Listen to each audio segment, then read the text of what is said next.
the old greybacks. Vexed by his prisoner's lack of response, the sergeant instructed, "Follow me, young man. I have some questions I'd like you to answer." Brenton let himself be stormtrooped from the cell into the empty passage. He could hear the clicking of a distant typewriter as the thick, brown doors flashed by. He noticed they had various names and crimes chalked on them. After 3 turns, the trio reached the interview room, where Brenton was faced by a bare wooden table and 2 chairs set opposite each other. "Sit down," the sergeant ordered. Feeling he must keep up his bad boy pose, the captive parked himself on one of the chairs, his legs oaring out in front, and insolently tapped his feet in an attempt to irritate the senior officer. His adolescent face curled into a half smirk.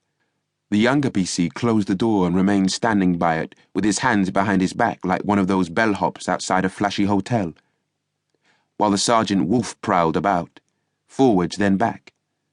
Brenton knew this was the cue for the why questions, and he wasn't disappointed, because after a few laps of the room, the sergeant demanded, "Well, are you going to tell me what happened tonight, or what?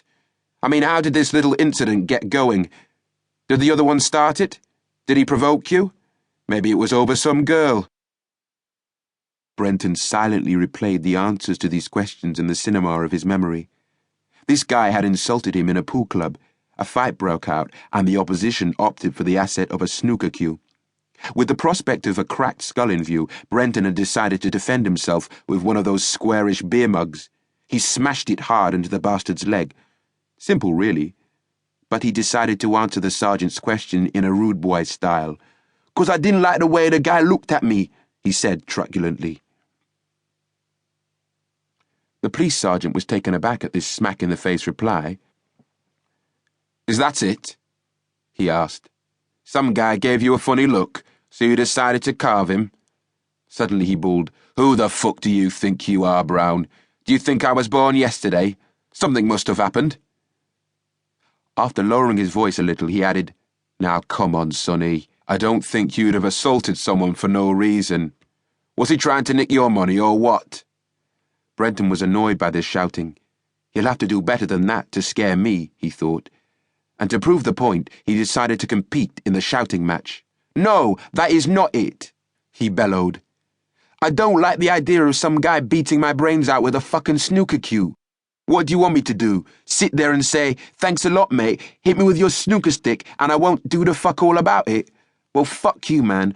I ain't lying down for nobody." The verbal fork in the eardrum stunned the sergeant.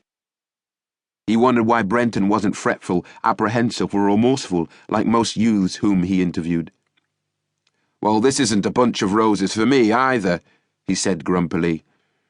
"So for Christ's sake, can we get on with it so we can all go home?" Brenton looked up at the ceiling, feigning sympathy, as the officer continued.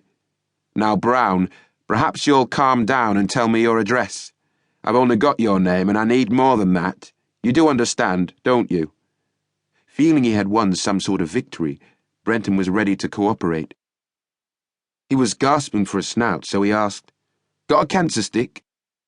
With an air of impatience, the sergeant produced a packet of cigarettes, but before he offered one, he said somewhat brusquely, "Address first, then you get one of these." Brenton's face was impassive. "I ain't got no parents, man," he revealed quietly. "I'm a half-breed bastard of 16, and I live in a council hostel for kids coming out of care. I suppose you can call it a duty social worker at Lambeth. They're used to picking me out of the shit." The sergeant glanced at his colleague with a frustrated expression on his face. 16? Thank Christ they hadn't taken a statement yet. The court would have him for breakfast for interviewing a minor without a chaperone. Still, it was no fault of his. The kid shouldn't have been nicked on licensed premises. As he pondered what to do, he took stock of Brenton's appearance. He noted the semi-afro uncombed hair, the light brown, unblemished face below that was so full of satanic resentment, and the huge hands that seemed to be hewn from brown coal.